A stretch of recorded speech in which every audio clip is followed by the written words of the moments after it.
So, what is imposter syndrome?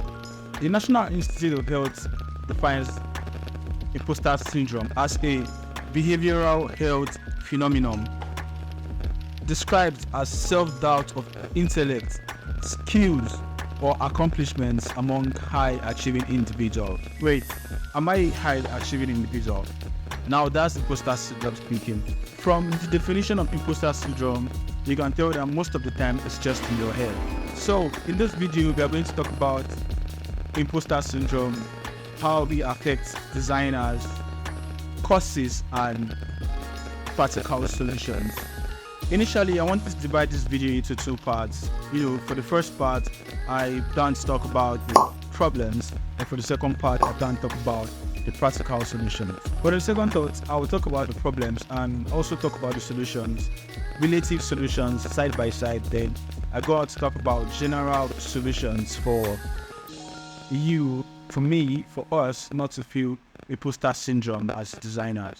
Hi there, my name is Bryce Junior, and welcome to yet another of my YouTube videos. Generally, I think it's a very healthy thing to feel like an imposter, because that's an indication that you're a progressive person and you feel that you should be more than what you are as present.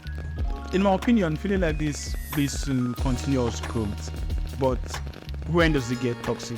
For designers, one of the main causes of imposter syndrome is the inability to keep up with ever-evolving trends and updates on softwares. Sometimes it feels like every passing second there's a new thing out, there's a new upgrade on the softwares you use, and you may feel like for you to be on top of your game as a designer, you have to, keep up with all these ever-evolving trends and software updates. Though being up to speed with constant updates and trends, it's quite a good thing, I'm not going to lie. But for me, I do not fancy this, because there's trend and there is your design language and uniqueness. So you have to find a way to bring them together. Over the time, I found a cheat code, to this ever-evolving trend. We all have this cheat code, and it's research. That's one beauty of research. With research you can familiarize yourself with new trends relating to whatever project you have at hand at that moment. It's totally fine to feel like an imposter when you're embarking on a new project that you've not had experience working on before. Whenever I feel this way, I fill my knowledge bank with a lot of information about the problem I'm about to tackle. Another main cause of imposter syndrome is fear of failure after dealing with a very difficult client. And this happens to me most times, a lot of the times, because I put my clients at heart, I put their needs at heart, and I feel that once a client is not satisfied, it's failure from my end. Just like street parents, some clients generally just are out to make you feel bad. Trust me, I've been in this school before, and it's so rot that I try to constantly fight away after I've had dealings with such difficult clients. In most cases, I've heard things like, and you call yourself a designer, or and you call yourself a professional, or you just wasted my time. The list of heart-piercing things clients have said to me because I couldn't actualize their vision goes on. And most times these problems are actually on the client, not on me, the designer, or you as a designer. I've noticed that the root causes of it not being able to satisfy your client is one, lack of communication, and two, unreasonable deadlines. Right? Unreasonable deadlines that just exert unnecessary pressure on you.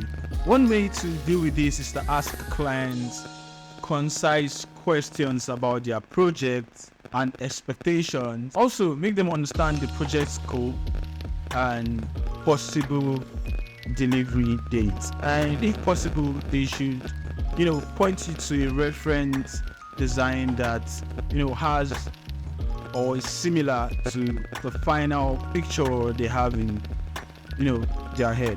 even with all these measures in place, some clients are just out to stress you. So just have it in your head that it's on them and it's not on you in any way, and go about your life without feeling bad about yourself. Another cause of imposter syndrome for designers is inability to land new clients, or inability to, get a new design role, or the kind of design role that you wish to have. In this case, the problem might not actually be you. You probably just have to fix your portfolio, bag more knowledge, or maybe you should just fix your mindset, have a mindset shift. Out of all the causes of imposter syndrome for designers that I've listed, what might be the cause of yours might not be on the list, right? But some certain mindset shifts and identifying your abilities, skills, and what you bring to the table can help you feel more confident about yourself and skill. Other ways to deal with imposter syndrome is to keep practicing.